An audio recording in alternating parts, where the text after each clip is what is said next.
যুক্তরাষ্ট্রের নতুন ট্যারিফ নীতির আলোকে দক্ষিণ ও পূর্ব এশিয়ার 4টি প্রধান পোশাক রপ্তানিকারক দেশের মধ্যকার প্রতিযোগিতা এখন আরও তীব্র হয়ে উঠেছে। 2025 সালের 1 আগস্ট থেকে কার্যকর হওয়া এই নতুন নীতিতে বাংলাদেশ, ভিয়েতনাম, ভারত ও চীনের ওপর প্রযোজ্য ট্যারিফের হারে গুরুত্বপূর্ণ পার্থক্য তৈরি হয়েছে, যা যুক্তরাষ্ট্রে পোশাক রপ্তানির চিত্রটিকে বেশ জটিল করে তুলেছে।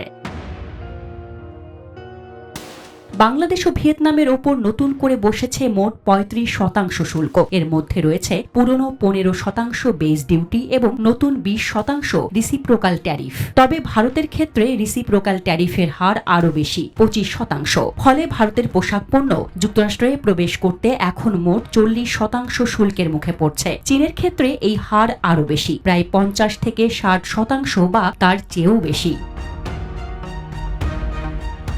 প্রতিটি দেশের রপ্তানি প্রোফাইলও এই প্রতিযোগিতাকে আলাদা মাত্রা দিচ্ছে। বাংলাদেশ মূলত নিটওয়্যার, বেসিক ফ্যাশন এবং ওভেন পোশাকেই এগিয়ে। ভিয়েতনাম এগিয়ে আছে সিনথেটিক অ্যাপারেল, ইলেকট্রনিক্স এবং জুতার মতো পণ্যে। ভারত রপ্তানি করে তুলার তৈরি পোশাক, হোম টেক্সটাইল ও এমব্রয়ডারির কাজ করা পোশাক। অন্যদিকে চীনের রপ্তানি ক্ষেত্র ব্যাপক, তবে পোশাকের অংশে তার প্রতিযোগিতা কমে গেছে।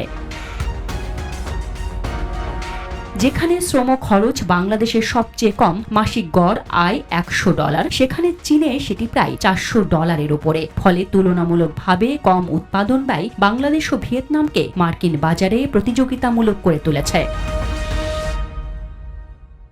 যুক্তরাষ্ট্রের বাজারে বাংলাদেশের অংশ ক্রমেই বাড়ছে, ভিয়েতনামও দ্রুত অগ্রসর হচ্ছে। ভারতের প্রবৃদ্ধি স্থিতিশীল হলেও খুব বেশি গতি পাচ্ছে না। অন্যদিকে চীনের মার্কিন বাজারে অংশীদারিত্ব ক্রমশ হ্রাস পাচ্ছে উচ্চ ট্যারিফ এবং রাজনৈতিক চাপের কারণে।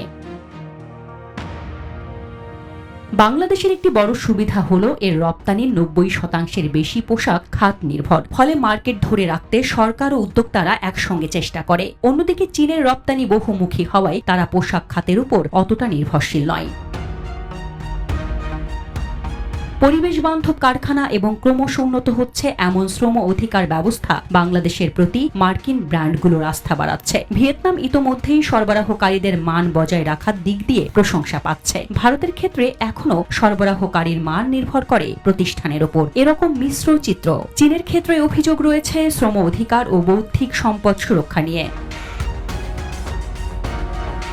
এই প্রেক্ষাপটে মার্কিন বাজারে বাংলাদেশের অবস্থান এখনও প্রতিযোগিতামূলক। যদিও শুল্ক বেড়েছে, তারপরও কম খরচ, দ্রুত ডেলিভারি আর সুনির্দিষ্ট ক্যাটাগরিতে শক্তিশালী অবস্থান বাংলাদেশের পোশাক শিল্পকে এক ধাপ এগিয়ে রেখেছে। এখন দরকার সেই অবস্থান ধরে রাখা এবং মূল্য সংযোজনের পথে আরও এগিয়ে যাওয়া।